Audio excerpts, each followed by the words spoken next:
Hi guys, bienvenue sur cette nouvelle vidéo. Alors aujourd'hui, vidéo spéciale sur les phénomènes paranormaux. Bien sûr, nous sommes au mois de novembre, alors oui, je suis un peu en retard. Certains d'entre vous ont été assez généreux pour m'envoyer des témoignages sur mon email. Honnêtement, je les remercie de m'avoir envoyé leurs témoignages. J'ai fait une petite sélection de ce que vous m'avez envoyé et des pépites des phénomènes paranormaux qui peuvent se trouver sur Internet.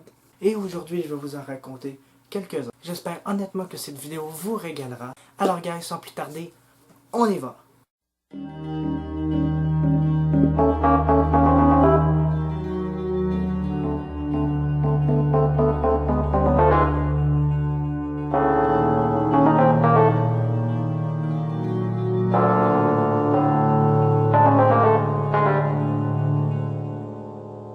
Le premier témoignage qui m'a été envoyé par Gacha Dare sur Instagram. Il y a environ 2-3 ans, je revenais de cours. Il était environ 17h45. Je suis descendu et déjà que j'entendais des pas derrière moi, j'ai reçu un papier dans la tête. Je me suis même pas retourné, j'ai couru pour ma vie à ce moment-là. Inutile de dire que j'étais seul, même les femmes de ménage ne travaillaient pas. Attendez. Non mais moi je me promène que ce soit dans la rue ou à quelque part d'autre, j'entends des pas derrière moi et j'ai tellement peur.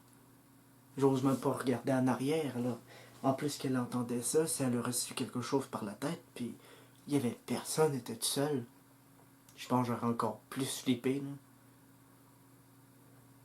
Honnêtement, je sais pas comment t'as fait. On passe au suivant. Deuxième témoignage qui m'a été envoyé par Jill sur Reddit.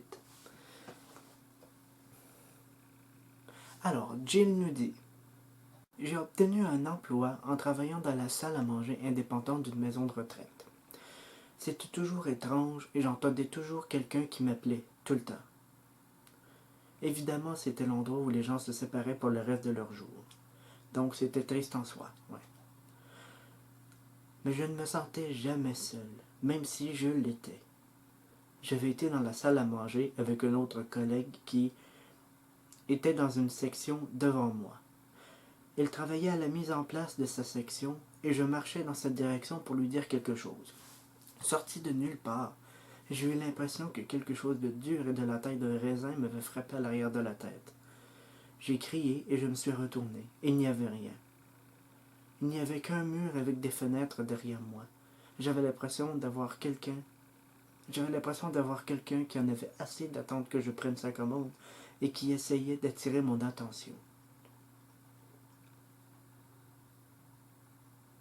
Non, mais cette histoire-là me rappelle justement le premier témoignage que j'ai reçu. Le premier témoignage, c'était un papier en arrière de la tête. Là, c'est un raisin, mais je veux dire, il y a une grosse similitude entre les deux. C'est incroyable et c'est deux événements totalement séparés. Non, mais quand plusieurs personnes donnent à peu près le même témoignage, ils se connaissent pas, c'est dans des places différentes, peut-être même pas en même âge. En plus, tu dis, qu'est-ce qui se passe? Tu viens qu'à te poser des questions. Je te remercie beaucoup de m'avoir envoyé ton témoignage. Témoignage suivant. Troisième témoignage. Mon grand-père était un homme très mauvais, alcoolique et extrêmement violent. Il a essayé de tuer ma grand-mère devant leurs enfants. Mais une de ses actes les moins horribles a été d'abandonner ma grand-mère avec ses 6 enfants, tous âgés de moins de 12 ans. Certains de ces enfants ont maintenu un contact minimal avec lui. Il habitait à une trentaine de kilomètres de ma grand-mère et des 2 enfants qui étaient restés dans la région. Quand il avait 80 ans, il a été hospitalisé et est décédé au milieu de la nuit. Le matin, l'une de mes tantes s'est rendue à la morgue pour identifier le corps et remplir des documents. En chemin, elle s'est arrêtée chez ma grand-mère pour annoncer la nouvelle. Quand elle est arrivée, ma grand-mère a dit: « Oh, c'est un jour triste. Il est mort juste après minuit, j'imagine. » Ma grand-mère avait commencé à montrer des signes de démence ou de vieillesse. Et les commentaires étranges n'étaient donc pas hors de propos. Et ma tante a supposé que l'hôpital, où un de ses frères et sœurs avait déjà appelé pour annoncer la nouvelle à leur mère. Ma tante a conduit jusqu'à la mort. Lorsqu'elle a vu l'acte de décès, elle a été choquée de voir l'heure du décès inscrite à minuit et 10. En rentrant chez elle, Elle s'est arrêtée chez ma grand-mère et lui a demandé qui l'avait appelé pour lui annoncer la nouvelle et lui demander pourquoi elle avait dit qu'elle pensait qu'il était mort juste après minuit. Ma grand-mère a dit « Il est venu me voir à minuit et demi et nous avons parlé. Il voulait s'excuser pour tout ce qu'il avait fait pour moi et pour les enfants.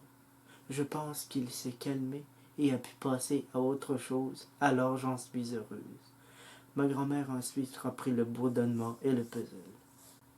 Ah oui, oui, ça j'en ai déjà entendu parler des personnes qui pouvaient avoir fait des choses méchantes ici, puis t'entends parler des personnes qui les ont vues après le mort, puis qui lui demandaient pardon ou des affaires comme ça. Autant est-ce que ça faisait peur le deuxième témoignage, celui-là je le trouve, mais lire des affaires comme ça, moi je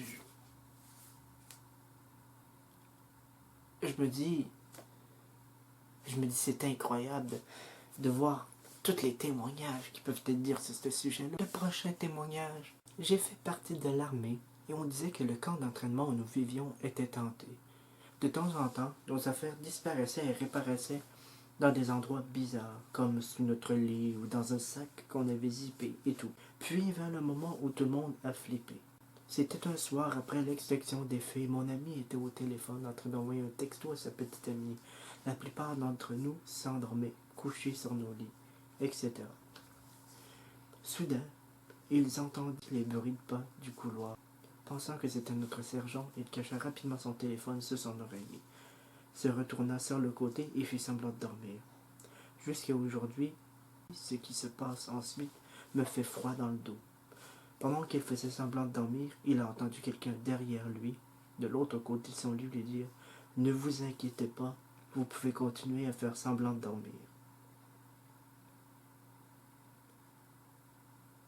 Fuck, j'ai des frissons, mec.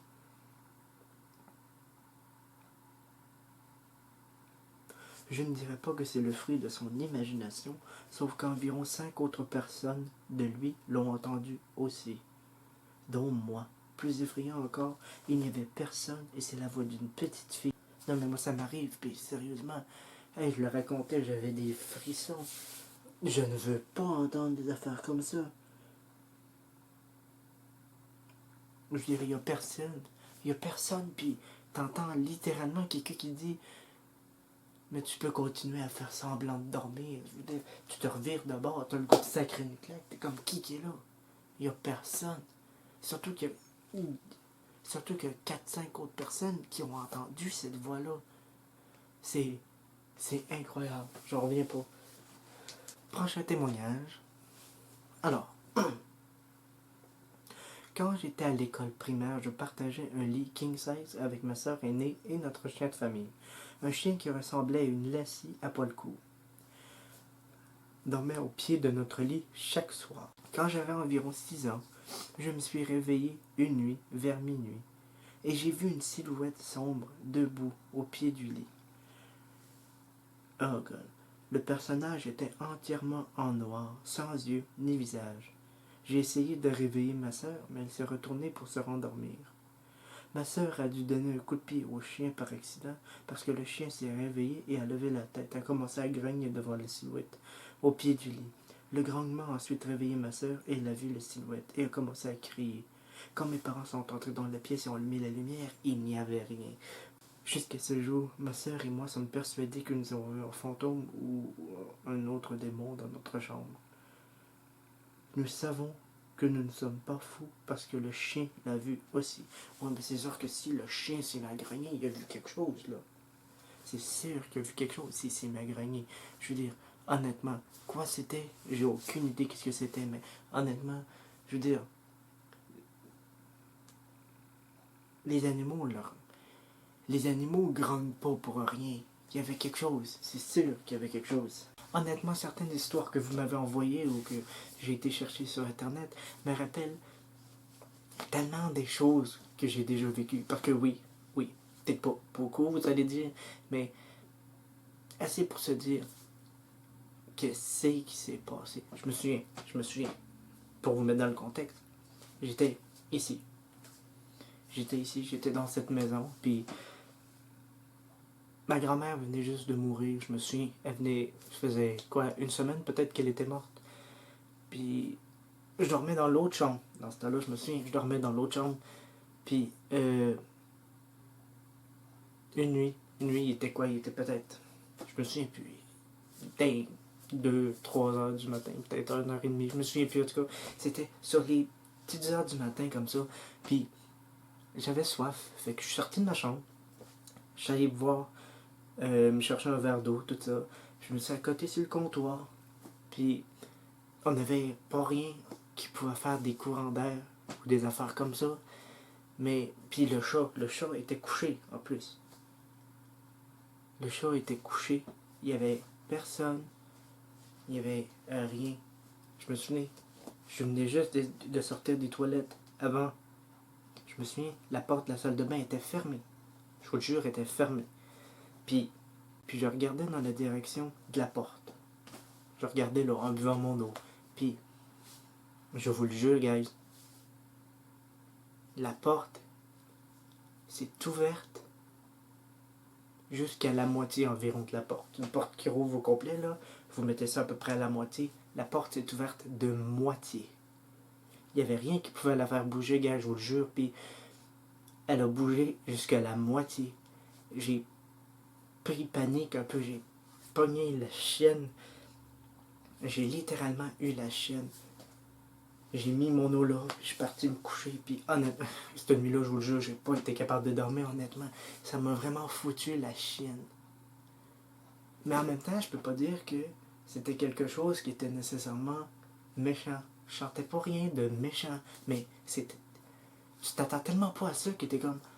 Qu'est-ce qui a fait ça? Hey, je fais rien qu'en parler, j'ai des frissons un peu. C'est toutes ces affaires-là, guys, qui m'ont donné l'idée de faire cette vidéo. Honnêtement, guys, j'espère sincèrement que vous avez vraiment aimé cette vidéo-là. Moi, en tout cas, je m'en suis donné à cœur joie. Bien sûr que j'ai eu un peu peur, honnêtement. Il y avait des affaires extrêmement effrayantes, des témoignages extrêmement effrayants. D'autres qui étaient un peu plus cute, d'autres que tu te disais, qui c'est qui a pu arriver là? D'autres encore qui m'ont littéralement foutu la chaîne, honnêtement, je vous le jure. J'ai eu des frissons pendant cette vidéo-là. Il y avait des trucs réellement qui m'ont effrayé un peu, c'est vrai. Mais honnêtement, guys, je me suis régalé en faisant cette vidéo-là. J'espère honnêtement qu'en le regardant, vous aussi, vous allez être régalé par cette vidéo-là. Merci beaucoup, beaucoup. Honnêtement, je remercie à toutes les personnes qui ont fait des témoignages, qui m'ont envoyé leur histoire ou qui ont même écrit sur Internet leurs histoires. Je veux vraiment vous remercier à vous qui l'avez fait. Je veux remercier Jill aussi qui m'a envoyé son témoignage. Je veux remercier Gacha Dell aussi qui m'a envoyé par Instagram son témoignage.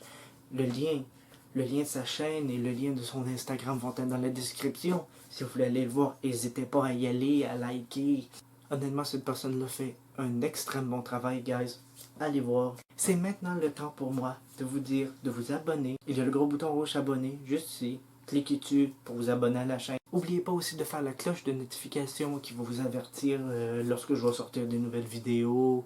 Il y a aussi dans la description, bien sûr, mon Instagram, mon compte Twitter. Je remercie vraiment toutes les personnes qui m'ont permis de faire cette vidéo. J'espère sincèrement que vous aurez régalé. En tout cas, moi, je me suis régalé. Et on se retrouve pour une prochaine vidéo, guys. Bye bye!